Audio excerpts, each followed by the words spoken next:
We have more for Your Ears Only. I'm David Alpern. I'm Eddie Robinson with this quote from the news. "Shame on us if we've forgotten." That was President Obama trying to revive flagging support for gun control 100 days after the Newtown school massacre. The appeal was underscored by the release of law enforcement documents that showed a staggering arsenal at the home of Newtown shooter Adam Lanza, including 1,600 rounds of ammunition, 11 knives, several disturbing pictures of corpses, and an NRA training course certificate. Now this.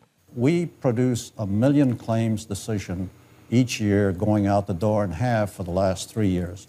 And so when we talk about an inventory of claims today of about 875,000 claims, of which about 600,000 are backlogged, just the amount of work we put out the door indicates that this is not a static number. There are going to be a few who are complex enough to go longer than we'd like.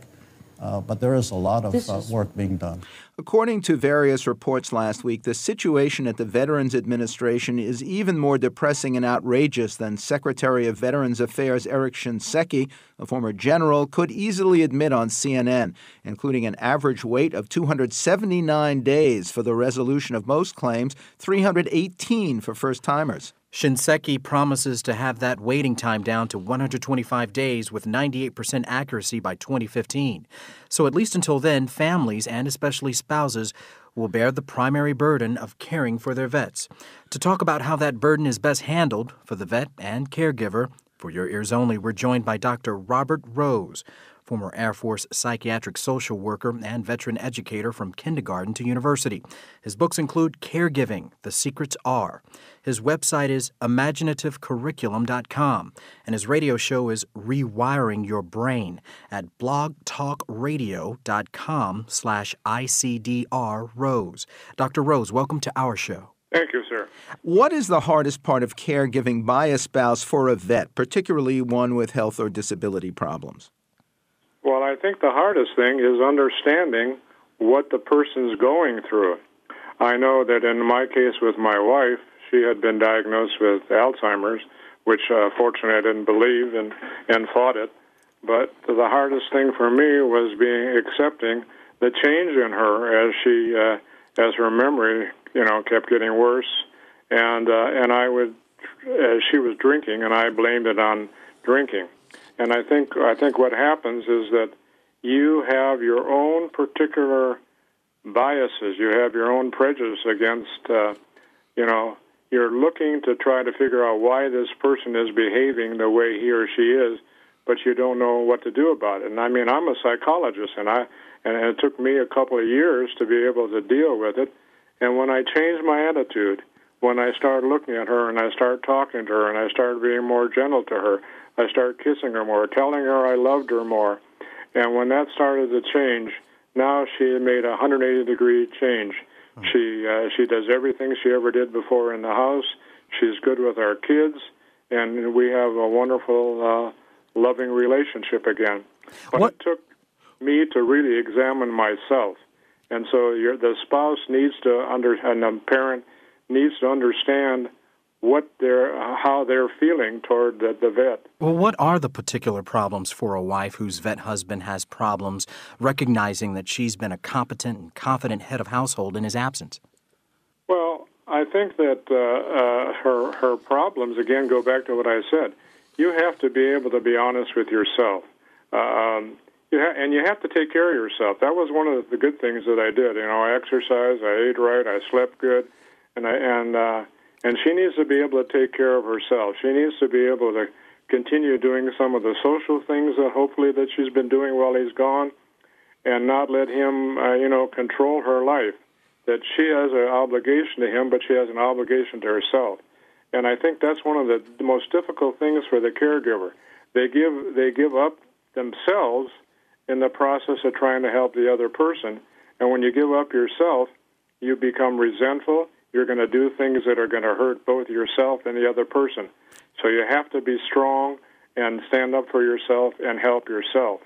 And I don't think that many women, because we still feel women, are inferior to the men, in our culture.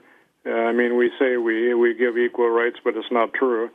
And so, she has to be able to overcome that and take care of herself. There have been so many tragic stories of veteran violence, directed inward or outward, that we have to ask for the earliest danger signs to look for and how to respond, and indeed how to finally make the decision that you have to call in law enforcement to protect yourself or the vet or some third parties.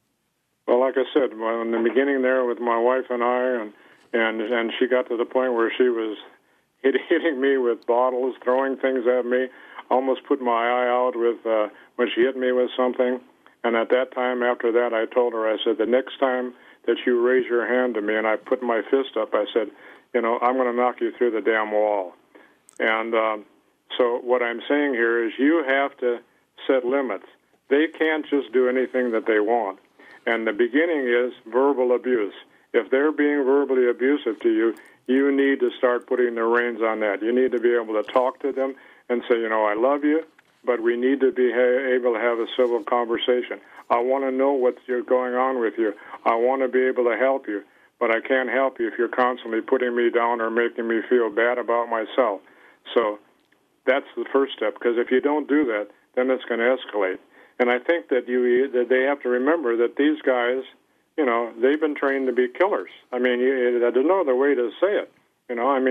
The military trains you to kill other people, if you're going in battle.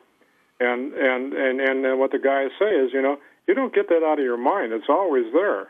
It'll never disappear completely. But you need to control it, and you will control it. And especially guys, since there's so many suicides, I think what the suicide is the need to kill and destroy and end the pain that they're in. And instead of directing at a spouse, they direct it at themselves and they kill themselves. That's why one every minute is dying.